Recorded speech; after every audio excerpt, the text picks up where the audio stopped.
Hi guys, I'm Lokesh. இது டைரக்டர்ஸில் second video. And இந்த video பார்த்தீங்கன்னா நான் ஃபுல்லாக தமிழ்லேயே ரெக்கார்ட் பண்ணுறேன். ஸோ நான் மற்ற வீடியோஸை வந்து தெலுங்குலேயும் போஸ்ட் பண்ணியிருக்கேன் இந்த சேனலில். ஸோ இப்போ பார்த்தீங்கன்னா duties and responsibilities of directors இந்த கொஷின் பார்ப்போம். ஃபர்ஸ்ட் பாயிண்ட் பார்த்தீங்கன்னா act in accordance of the articles of association of the company. So இது என்னன்னா, ஒரு டைரக்டர் வந்து இந்த கொஷின் எதை பற்றி சொல்லுதுன்னா, ஒரு டைரக்டருக்கு இருக்க வேண்டிய கடமைகள் என்ன, பொறுப்புகள் என்ன, ஸோ அதை பற்றி தான் இதில் பார்க்க போகிறோம். ஸோ ஃபர்ஸ்ட் பாயிண்ட் பார்த்தீங்கன்னா act in accordance of the articles of association of the company. So ஏஓஏல கம்பெனியில் சில இது சொல்லியிருப்பாங்க, என்னென்ன டைரக்டருக்கு என்னென்ன இது பண்ணணும், ஸோ டைரக்டருக்கு இந்த பொறுப்புலாம் இருக்குது அப்படின்ட்டு அதில் மென்ஷன் பண்ணியிருப்பாங்க. அதில் ஆர்டிகல்ஸ் ஆஃப் அசோசியேஷனில் என்ன மென்ஷன் பண்ணியிருப்பாங்களோ அதன்படி ஆக்ட் பண்ணணும் director. So second point, act in good faith in order to promote the objectives of the company, benefits, interest of the shareholders of the company. So அது மட்டும் பத்தாது, அவர் இன்னும் மற்ற எந்த மாதிரி நடந்துக்கணும்னா, அவர் வந்து objectives of the company, so கம்பெனிக்குன்ட்டு சில பொறுப்புகள் இருக்கும், இல்லைனா கம்பெனிக்குன்ட்டு சில குறிக்கோள் இருக்கும். ஸோ அந்த குறிக்கோளை ப்ரொமோட் பண்ணுற மாதிரியாக அவர் நடந்துக்கணும். அதுக்கப்புறம் பார்த்தீங்கன்னா benefits, interest of the share holder of the company. So கம்பெனியோடைய ஷேர் ஹோல்டர்ஸ்க்கு நல்லது நடக்கிற விஷயமா அதுக்கேற்ற மாதிரி அவர் நடந்துக்கணும். ஸோ அடுத்த point, exercise his duties with due and reasonable care, skill and diligence, and shall exercise independent judgment. So இது என்னன்னு பார்த்தீங்கன்னா, அவர் பண்ணுற கடமைகள், அவருக்கு பண்ணுற ஒர்க் எல்லாமே எப்படி இருக்கணும்னா ரீசனபிள் கேரோட இருக்கணும். அதுக்கப்புறம் பார்த்தீங்கன்னா ஸ்கில் அண்ட் டெலிஜென்ஸ், அது வந்து அவருக்கு கொஞ்சம் அவருடைய நல்ல புத்தியை யூஸ் பண்ணிட்டு, கொஞ்சம் நல்லா என்ன சொல்கிறது, கொஞ்சம் அறிவாற்றலை யூஸ் பண்ணிட்டு இது பண்ணணும். டெலிஜென்ஸ் அப்படின்னு பார்த்தீங்கன்னா இதுவும் கிட்டத்தட்ட ரீசனபிள் கேர் அதுக்கு சம்மந்தப்பட்டதாக தான் வரும். பட் இது என்னன்னா சம்மோர் ரெஸ்பான்சிபிள் வித் இங்கே வந்து ஜஸ்ட் ரீசனபிள் கேர் அப்படின்ற மாதிரி வரும், இங்கே வந்து ரெஸ்பான்சிபிள் கேர் அப்படின்ற மாதிரி இந்த டெலிஜென்ஸ் மீன் பண்ணும். And shall exercise independent judgment. So அதுக்கப்புறம் பார்த்தீங்கன்னா அவர் எடுத்துக்கிற டெசிஷன்ஸு அது எல்லாமே இண்டிபெண்டன்ட், அவருடைய சொந்த கருத்தாக இருக்கணுமே தவிர யாருன்னா அவங்களுக்கு வேண்டியவங்களுக்காகவோ இல்லைனா அவர் வேற யாருக்காச்சும் நல்லது பண்ணணும் அப்படின்றதுக்கு அந்த மாதிரியான ஜட்மெண்ட் எதுவுமே எடுத்துக்கூடாது, அந்த மாதிரி டெசிஷன்ஸ் அவர் எதுவுமே எடுக்கக்கூடாது. ஸோ அதுதான் தேர்ட் பாயிண்ட். ஃபோர்த் பாயிண்ட் பார்த்தீங்கன்னா shell not involve in A situation in which may have A direct R indirect interest that conflicts or possibly may conflict with the interest of the company. So இந்த point என்னன்னு பார்த்தீங்கன்னா, ஒரு company இருக்குது, நம்ம வந்து எந்த ஒரு சுச்சுவேஷன்லையும் கம்பெனிக்கு அகெயின்ஸ்டாக வர சுச்சுவேஷனில் நம்ம டைரெக்டாவோ இன்டைரக்டாவோ நம்மளோட இன்ட்ரெஸ்ட்டை காட்டக்கூடாது, அதாவது நம்ம பங்கேற்றுக்க கூடாது. இல்லைனா நம்ம பண்ணுற ஆக்ஷன்ஸ் எதுவுமே டைரெக்டாவோ இல்லைனா இன்டைரக்டாவோ கம்பெனியை பாதிக்கிற மாதிரியான விஷயங்களை நம்ம எதுவுமே செய்யக்கூடாது. ஸோ அதுதான் ஃபோர்த் பாயிண்ட். ஃபிஃப்த் பாயிண்ட் பார்த்துக்கணும்னா shall not achieve or attempt to achieve any undue gain or advantage either to himself or to his relatives or partners or associates. So இது என்னன்னு பார்த்தீங்கன்னா, அவர் எதுவுமே ட்ரை பண்ணக்கூடாது. இப்போ சப்போஸ் கம்பெனின்னு பார்த்தீங்கன்னா நிறைய அசெட்ஸ் இருக்கும், அதுக்கப்புறமா கேஷ் அந்த மாதிரிலாம் இருக்கும். இப்போ பார்த்தீங்கன்னா ரீசெண்டாக வந்த மூவி வந்து லக்கி பாஸ்கர்ன்ற மூவி வந்துச்சு. ஸோ அந்த மூவியில் பார்த்தீங்கன்னா ஒரு பேங்க்கோடைய மணியை எடுத்து யூஸ் பண்ணிட்டு பர்சனலாக யூஸ் பண்ணிட்டு அந்த மாதிரி அவர் நல்லா வளருவார். ஸோ அந்த மாதிரிலாம் பண்ணக்கூடாது. அதுதான் இந்த fifth point. So sixth point பார்த்துக்கணும்னா, a director of a company shall not assign his office. Any assignment is so made shall be void. So இது என்னன்னு பார்த்தீங்கன்னா, அவருடைய ஆஃபீஸ் வந்து வேற யாருக்கும் கொடுக்கூடாது. ஸோ ரீசெண்டாக ஒரு மீம் மாதிரி பார்த்தேன், என்னன்னா மீம் கிடையாது, உண்மையிலே நடந்தது.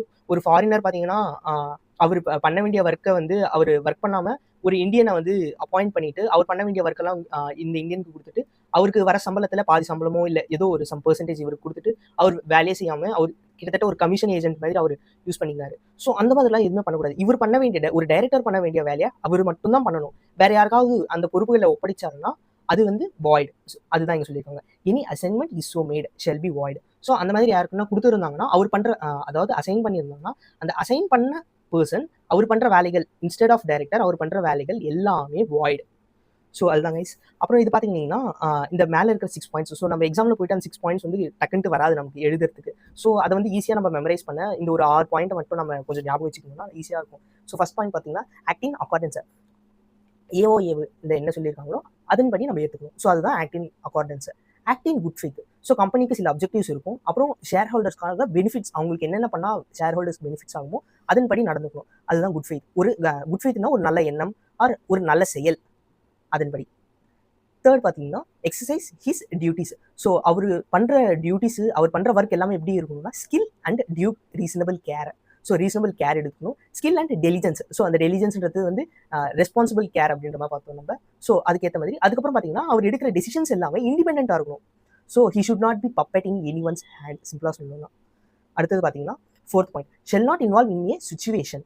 ஸோ இது என்னன்னு பார்த்தீங்கன்னா கம்பெனிக்கு டைரெக்டாவோ இல்லைனா இன்டைரக்டாவோ ஆப்போசிட்டாக இருக்கிற எந்த சுச்சுவேஷன்லையும் பங்கெடுத்துக்கூடாது. ஸோ இந்த 4th பாயிண்ட் ஒரு எக்ஸாம்பிள் மாதிரி என்னன்னு பார்த்தீங்கன்னா, மாற்றான் மூவி இருக்குது தமிழில் சூர்யாது. ஸோ அதில் பார்த்தீங்கன்னா ஸ்டார்டிங்கில் லேபருக்கு அகேன்ஸ்டாக லேபர்ஸ்லாம் சேர்ந்து கம்பெனிக்கு அகேன்ஸ்டாக ஒரு போராட்டமாக பண்ணுவாங்க. ஸோ அந்த ஓனருடைய பசங்களாக தான் சூர்யா அவங்க நடிச்சிருப்பாங்க. ஸோ அவங்க 2 பேரும் போயிட்டு அந்த போராட்டத்தில் கலந்துப்பாங்க. லைக் அது வந்து அவங்க அந்த போராட்டத்துக்கு எடுக்கிறதுக்காக இருந்தாலும் சப்போஸ் நல்லபடியாக அந்த போராட்டத்தை இன்னும் நிறுத்துற மாதிரி அந்த மாதிரியான சுச்சுவேஷன்ஸ் எதுனா இருந்துச்சுன்னா அந்த மாதிரி சுச்சுவேஷன்ஸில் கலந்துக்க கூடாது. ஸோ அதுதான் 4th point. 5th point not to achieve. So இது பார்த்தீங்கன்னா லக்கி பாஸ்கர் மூவியை பார்த்துக்கணும் நம்ம எக்ஸாம்பிளாக சொன்னோம். ஸோ கம்பெனியான அசெட்ஸை நமக்காகவோ இல்லைன்னா நமக்கு சார்ந்தவர்களுக்கோ நம்ம ஃப்ரெண்ட்ஸ் அண்ட் ஃபேமிலிஸ்க்கோ அவங்களுக்காகலாம் யாருக்குமே யூஸ் பண்ணக்கூடாது. 6th one shell not assign office. இது பார்த்தீங்கன்னா அந்த ஃபாரினர் சொல்லுவோம் நம்ம என்னென்னு நம்ம ஒரு முழு சம்பளத்தை வாங்கிட்டு ஒரு பாதி சம்பளம் வேற ஒருத்தருக்கு கொடுத்துட்டு அவர் நம்ம பண்ண வேண்டிய ஒர்க்கெல்லாம் அவர் பண்ண சொல்லிட்டு பாதி சம்பளம் நம்ம பாக்கெட்டில் போட்டுக்கிறது அந்த மாதிரிலாம் பண்ணக்கூடாது. ஸோ அதுதான் shall not assign office. Okay, thank you. Next வீடியோவில் பார்க்கலாம். Hi guys, I'm Lokesh. இது டைரக்டர்ஸில் 3rd கொஷின். ஸோ இந்த கொஷின் பார்த்தீங்கன்னா powers of board of directors. So இந்த கொஷின் எதை பற்றி சொல்லுதுன்னா, ஒரு டைரக்டராக இருந்தார்னா அவருக்கு கம்பெனியில் இருக்கிற பவர்ஸ் என்னென்ன, ஸோ அதை பற்றி பார்க்க போகிறோம் இந்த வீடியோவில். ஸோ ஃபர்ஸ்ட் பாயிண்ட் பார்த்தீங்கன்னா to make calls on shareholders in respect. Actually guys இந்த கொஷின் பார்த்தீங்கன்னா ஒரு சின்ன ஸ்டோரி மாதிரி நம்ம சொல்லிக்கலாம். ஸோ அதன்படி பார்த்தீங்கன்னா நம்ம ரொம்ப ஈஸியாக சொல்லிடலாம். சரி, ஃபஸ்ட்டு என்னென்ன பாயிண்ட்ஸ் பார்த்துடலாம், அதுக்கப்புறமா அந்த ஸ்டோரி என்னென்னு பார்ப்போம். To make calls on shareholders in respect of unpaid money on shares. So இது எதுக்குன்னு பார்த்தீங்கன்னா, நம்ம கம்பெனியில் ஷேர் ஹோல்டர்ஸ் இருப்பாங்க. ஸோ அவங்களுக்கு வந்து அந்த டியூ டேட் வந்திருக்கலாம், அவங்க வந்து இன்னும் பே பண்ணாமல் இருக்கலாம். அந்த பே பண்ணாத அமௌண்ட்டு அப்படி இல்லைனா டியூ டேட் வரப்போகுதுப்பா, நீங்கள் பே பண்ணணும் அப்படின்ற மாதிரி சொல்கிறது தான் first point. So second point பார்த்துக்கிட்டிங்கன்னா to authorise buyback of securities and debentures. So ஒரு பைபேக் பண்ண போகிறோம், ஒரு கம்பெனி வந்து பைபேக் பண்ணணும், இல்லைனா செக்யூரிட்டிஸ் டிபெஞ்சர்ஸ் வந்து கொடுத்துருப்பாங்க, அந்த டிபெஞ்சர்ஸை மறுபடியும் நம்ம கம்பெனியை வாங்கிக்கணும் அப்படின்னா அது நம்ம ஆத்தரைஸ் பண்ணுறதுக்கான பவர் பார்த்தீங்கன்னா டைரக்டர்ஸ் கையில் இருக்குது. ஸோ அடுத்து பார்த்தீங்கன்னா டு பாரோ மணிஸ், கம்பெனிக்கு எதனா மணி தேவைப்படுது அப்படின்றதுக்காக அப்படின்னா அந்த பவர் வந்து டைரக்டர் கையில் இருக்குது. ஸோ அவர் வந்து வாங்கிக்கலாம். அடுத்த பாயிண்ட் பார்த்தீங்கன்னா டு மேக் இன்வெஸ்ட்மெண்ட்ஸ். ஸோ கம்பெனிக்கு சம்மந்தப்பட்ட அமௌண்ட் எதனா இன்வெஸ்ட் பண்ணணும் அப்படின்னாலும் அவர் இன்வெஸ்ட் பண்ணலாம். அடுத்த பாயிண்ட் பார்த்தீங்கன்னா to grant loans and guarantee or provide securities in respect of loans. So இது என்னென்னு பார்த்தீங்கன்னா அவருக்கு லைக் கம்பெனிக்கு ரிலேட்டடான பர்சன்ஸு அந்த மாதிரி யாருனா இருக்காங்க அப்படின்னா அவருக்கு வந்து அவங்களுக்கு தேவையான லோன்ஸு இல்லைனா அவர் வந்து வேறு எங்கன்னா கடன் வாங்க போகிறாரு, அவருக்கு வந்து செக்யூரிட்டி தேவைப்படுது. ஸோ இப்போ வந்து விட்னஸ் கையெழுத்துன்னு சொல்லுவாங்க, செக்யூரிட்டி கையெழுத்து போடுறதுன்னு சொல்லுவாங்க. அதாவது அவர் கட்டலைன்னா நான் பே பண்ணுறேன் அப்படின்ற மாதிரி. ஸோ அதுதான் செக்யூரிட்டிஸ். அடுத்த பாயிண்ட் பார்த்தீங்கன்னா to approve financial statement and board reports. So கம்பெனியோடைய ஃபினான்ஷியல் ஸ்டேட்மெண்ட்ஸையும் போர்ட் ரிப்போர்ட்ஸையும் நம்ம அப்ரூவ் பண்ணணும். To diversify the business of the company. So இது என்னென்னு பார்த்தீங்கன்னா, இப்போ கம்பெனி வந்து சப்போஸ் வந்து ஒரே ஒரு துறையில் மட்டும்தான் இருக்குது. ஸோ அதை மற்ற துறைக்கு நம்ம மாற்றணும். லைக் இல்லைனா ஒரே ஒரு ப்ராடக்ட் மட்டும்தான் இருக்குது, வெரைட்டி ஆஃப் ப்ராடக்ட்ஸ்க்கு நம்ம பண்ணணும் அப்படின்னு சொல்லி அந்த பவர்ஸும் போர்ட் ஆஃப் டைரக்டர்ஸ் கையில் இருக்குது. அதுதான் டைவர்சிஃபை. ஒரு ப்ராடக்ட்லேருந்து ஒரே ஸ்ட்ரீம்லைனாக போகிறத வந்து டிவைட் பண்ணிட்டு வேறு எதுவாக போகிறது.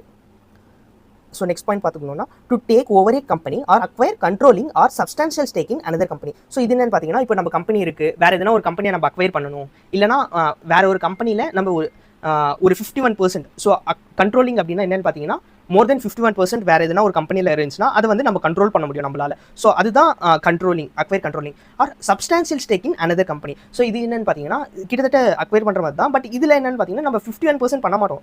ஜஸ்ட் நம்ம கிட்ட அந்த கண்ட்ரோலிங் அத்தாரிட்டி மட்டும் இருக்காது, பட் வந்து அந்த கம்பெனிக்கான ஷேர்ஸ் அதெல்லாம் நம்ம கையில் இருக்கும். ஸோ இது ஒரு சின்ன ஸ்டோரி மாதிரி சொல்லிக்கலாம். இப்போ சப்போஸ் ஃபார் எக்ஸாம்பிள் வந்து அரவிந்த்ன்ற ஒரு பர்சன் இருக்காரு, அவர் வந்து ஒரு கம்பெனி அரவிந்த் லிமிடெட் அப்படின்ற கம்பெனி ஒன்று வச்சுட்டு இருக்காரு, ஐ மீன் பிரைவேட் லிமிடெட், ஓகே கம்பெனி வச்சுட்டு இருக்காரு.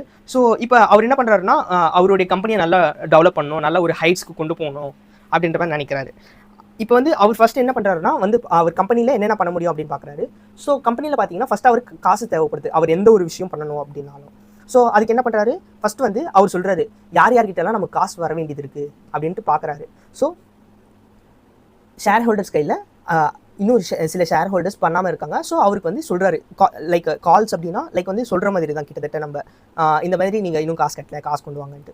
ஸோ அப்படி சொன்னோடனே அவருக்கு வந்து காசு வந்துச்சு. காசு வந்ததுக்கப்புறமா அவர் வந்து buyback and securities of debentures, buyback of securities and debentures. So இப்போ காசு வந்திருக்கு, இப்போ வந்து அவர் நினைக்கிறாரு ஸோ நம்ம கம்பெனி எப்படியும் ஒரு ஹைட்டாக போகும், நல்ல ஒரு காம்படிஷன் கொடுக்கும் மார்க்கெட்டில். ஸோ நம்மளுடைய ஷேர் நம்ம கையிலே நிறைய இருந்தால் இன்னும் நமக்கு தானே லாபம் அப்படின்னு சொல்லிட்டு அவருடைய கம்பெனி ஷேர்ஸையும் செக்யூரிட்டிஸையும் டிபெஞ்சர்ஸையும் அவரையும் வாங்கிக்கிறாரு. அதுதான் second point. Third point, so இப்போ என்னாச்சு, அவருக்கு வந்து காசு வந்துச்சு, பட் வந்து அவர் கம்பெனி ஷேர்ஸ் அவரே வாங்கிட்டதுனால அவர்கிட்ட காசு இல்லை. ஸோ மறுபடியும் என்ன பண்ணுறாரு, காசுக்காக மணியை பாரோ பண்ணுறது. ஸோ அதுதான் டு பாரோ மணிஸ். இப்போ பாரோ பண்ணிட்டாரு, அதை வந்து ரிட்டர்ன்ஸ் எடுக்கணும்னா இதுலையாச்சும் இன்வெஸ்ட் பண்ணணும். ஸோ அதுக்காக அவர் வந்து வேற கம்பெனிஸ்ல இன்வெஸ்ட் பண்றாரு. அதுதான் அடுத்த point, to make investments. So அதுக்கப்புறம் பார்த்துக்கணும்னா இப்போ வந்து இன்வெஸ்ட் பண்ணிட்டாரு. ஸோ இன்வெஸ்ட் பண்ணதுலேருந்து அவருக்கு கொஞ்சம் ரிட்டர்ன்ஸ் வந்துச்சு. ஸோ இப்போ வந்து அரவிந்த்ன்றவர் வந்து கொஞ்சம் நல்லா செல்வாக்கான ஆள், அதே போல் நிறைய தெரிஞ்சவங்க இருக்காங்க. ஸோ சின்ன கம்பெனிஸ்லாம் இப்போ தான் வளர்றாங்க. ஸோ அந்த மாதிரியான கம்பெனிஸ் எல்லாம் பார்த்துட்டு எந்த கம்பெனி நல்லா வளரும் அப்படின்னு சொல்லிட்டு அவருக்கு வந்து அந்த கொஞ்சமான ரிட்டர்ன்ஸ் எடுத்துகிட்டு போயிட்டு லோன்ஸ் கொடுக்குறதாவும், அந்த கம்பெனிங்களுக்கு தேவைப்படுற லோன்ஸ் கொடுக்குறது, அதுக்கப்புறமா இவங்க எனக்கு தெரிஞ்சவங்க தான், இவங்களுக்கு கடன் கொடுங்க அப்படின்ற மாதிரி கேரண்டி ப்ரொவைட் பண்ணுறது. அப்படி இல்லைனா provide securities in respect of loans. So like சில இதுலலாம் படத்தில் பார்த்துப்போம், நம்ம அண்ணனுக்கு எதனா காசு தேவைப்பட்டுச்சுன்னா தங்கச்சி வந்து தன்னுடைய நகையெல்லாம் அடமானம் வச்சுட்டு காசு கொடுத்தாங்க, லோன் வாங்கி கொடுத்தாங்க அப்படின்ற மாதிரி. ஸோ அதுதான் செக்யூரிட்டிஸ் ப்ரொவைட் பண்ணுறது, அந்த மாதிரியான செக்யூரிட்டிஸ் தான். அதுதான் இது. ஸோ இப்போ வந்து அவர் கொடுக்குறாரு. இப்போ வந்து நம்ம கஸ்டமர்ஸ்க்கு இல்லைனா கிளைண்ட்ஸ்க்கு வந்து டவுட் வரலாம், என்னடா இது இவர் பாட்டு தானக்கரண மாதிரி எல்லாருக்கும் எல்லாத்தையும் அள்ளி வழங்கிட்டு இருக்காரு, ஸோ என்ன இது அப்படின்ற மாதிரி. ஸோ அதுக்காக அவர் என்ன பண்ணுறாருன்னா, இல்லைப்பா நான் எல்லாருக்கும்லாம் கொடுக்கல, நான் நேர்மையானவங்களுக்கு தான் கொடுக்குறேன் அப்படின்ட்டு அவருடைய ஃபினான்ஷியல் ஸ்டேட்மெண்ட்ஸ் அண்ட் போர்டு ரிப்போர்ட்ஸை அப்ரூவ் பண்ணிவிட்டு அது ப்ரொவைட் பண்ணுறாரு. ஸோ அப்படி ப்ரொவைட் பண்ணுறதுனால என்ன ஆகுதுன்னா, கஸ்டமர்ஸ்க்கு அவர் கம்பெனி மேலே இருந்த ட்ரஸ்ட் இன்னும் அதிகமாகுது. ஸோ அந்த ட்ரஸ்ட் அதிகமாகிறதுனால இப்போ அவர் என்ன நினைக்கிறாருன்னா, சரி நம்ம கம்பெனி தான் நல்லா ட்ரஸ்ட் நல்லா பில்ட் ஆயிருக்குல்ல, ஸோ நம்ம எதுக்கு ஒரே செட் ஆஃப் கஸ்டமர்ஸை மட்டும் பார்க்கணும், ஏகப்பட்ட கஸ்டமர்ஸை நம்ம பார்க்கலாம் அப்படின்ட்டு. ஸோ இதுக்கு டைவர்சிஃபை த பிஸ்னஸ். இதுக்கு பெஸ்ட் எக்ஸாம்பிள் என்னன்னு சொல்லிக்கலாம்னா நம்ம டாடா குரூப்பை சொல்லிக்கலாம். ஸோ அவங்க எப்படின்னு பார்த்தீங்கன்னா, ஃபர்ஸ்ட் வந்து ஸ்டீலில் இருந்தாங்க, அதுக்கப்புறம் க்ரோசரிஸ் லைக் சால்ட்டு, சுகரு, இந்த மாதிரிலாம் டைவர்சிஃபை பண்ண ஆரம்பித்தாங்க. ஒரே ஸ்ட்ரீம் லைனில் இல்லாமல் ஏகப்பட்ட ஸ்ட்ரீம் லைன்ஸ். லைக் ஸ்டீலுன்னு எடுத்துக்கணும்னா லைக் மோஸ்ட்லி கன்ஸ்ட்ரக்ஷன் சைடு தான். பட் வந்து இந்த சால்ட் இதெல்லாம் பார்த்தீங்கன்னா டெய்லி ஹவுஸ்ஹோல்டு குட்ஸு. ஸோ அந்த மாதிரி டைவர்சிஃபை பண்ணுறாரு. அவர் பண்ணதுக்கப்புறமா இப்போ இன்னும் காசு இருக்குது அவர் கையில். ஸோ என்ன பண்ணுறாரு, சரி வேறு எதனா கம்பெனியாக விலைக்கு வாங்கிக்கலாம், அப்படி இல்லைனா வேறு எதனா கம்பெனியில் ஒரு 15% மட்டும் கண்ட்ரோலுக்கு எடுத்துக்கலாம், அப்படி இல்லைனா சரி ஏதோ ஒரு 10% 12%க்கோ ஷேர்ஸ் வாங்கிக்கலாம், அவங்களுக்கு வந்து நல்லா வளரும் அப்படின்ற மாதிரி. அதுதான். ஸோ கம்பெனி எடுத்துக்கிறது take over a company, acquire கண்ட்ரோலிங்னா 51% control பண்ணுறது. ஸோ சப்ஸ்டான்ஷியல் ஸ்டேக் அப்படின்னா ஒரு 10 or 12% வேறு எதனா ஒரு கம்பெனியில் வாங்கிக்கிறது. ஸோ அது கைஸ் இது. ஸோ இந்த கொஸ்டினை எப்படி ஈஸியாக ரிமெம்பர் பண்ணுறதுக்காக இந்த வேர்ட்ஸ் ஞாபகம் வச்சுக்கணும்னா நமக்கு எக்ஸாமில் டக்குன்னு எழுதுறதுக்கு ஈஸியாக இருக்கும். ஸோ இது என்னென்னு பார்த்தீங்கன்னா, to remember easily memorise this. First point பார்த்துக்கணும்னா மேக் கால்ஸ். ஸோ நம்மளுடைய ஷேர் ஹோல்டர்ஸ்க்கு கால்ஸ் மேக் பண்ணுறோம். ஸோ அதுக்காக நமக்கு மணி வரும். மணி வந்ததுக்கப்புறமா ஆத்தரைஸ் பைபேக் பண்ணுறதுக்காகவும், இப்போ நமக்கு மணி வந்ததுனால பைபேக் பண்ணுறதுக்காக ஆத்தரைஸ் பண்ணுறோம். அதுக்கப்புறம் பார்த்தீங்கன்னா நம்ம கிட்டே இருந்த காசு போயிடுச்சு. ஸோ அதுக்காக மறுபடியும் கடன் வாங்குறோம். So borrow monies. இப்போ கடன் வாங்கினதை இன்வெஸ்ட் பண்ணுறோம். அதுதான் to make investments. So investment பண்ணதுக்கப்புறமா அதில் சில ரிட்டர்ன்ஸ் வந்துச்சு. அந்த ரிட்டர்ன்ஸை நம்ம சின்ன லோன்ஸாக பிரித்து கொடுக்குறோம். அதுதான் to grant loans and guarantees. அதுக்கப்புறமா நம்ம எல்லாருக்கும் கொடுத்துட்டே இருக்கவே நம்ம மேலே சந்தேகம் வரலாம். ஸோ அந்த சந்தேகத்தை நீக்கிறதுக்காக நம்மளுடைய ஃபினான்ஷியல் ஸ்டேட்மெண்ட்ஸ் அண்ட் போர்ட் ரிப்போர்ட்ஸை அப்ரூவ் பண்ணிட்டு நம்ம எல்லாருக்கும் கொடுக்குறோம் நம்ம கஸ்டமர்ஸ். ஸோ அவங்களுக்கு வந்து ட்ரஸ்ட் வருது. அந்த ட்ரஸ்ட்டை நம்ம கேஷ் ஆக்கிக்கணும் அப்படின்றதுக்காக நமக்கு இருந்த பிஸ்னஸ் ஒரே பிஸ்னஸை ஏகப்பட்ட பிஸ்னஸில் டைவர்சிஃபை பண்ணுறோம். ஸோ அதான் 7 பாயிண்ட் டைவர்சிஃபை. அதுக்கப்புறம் பார்த்தீங்கன்னா அதுவும் பத்தலை அப்படின்னா, சரி நம்ம வேறு எதனா ஒரு கம்பெனி ஏற்கனவே நல்லா வெல் எஸ்டாப்ளிஷ்டு கம்பெனி இருக்குது, அதை டேக் ஓவர் பண்ணிக்கிறோம் அப்படின்ற மாதிரி டேக் ஓவர். அதுதான் கைஸ். Okay, thank you.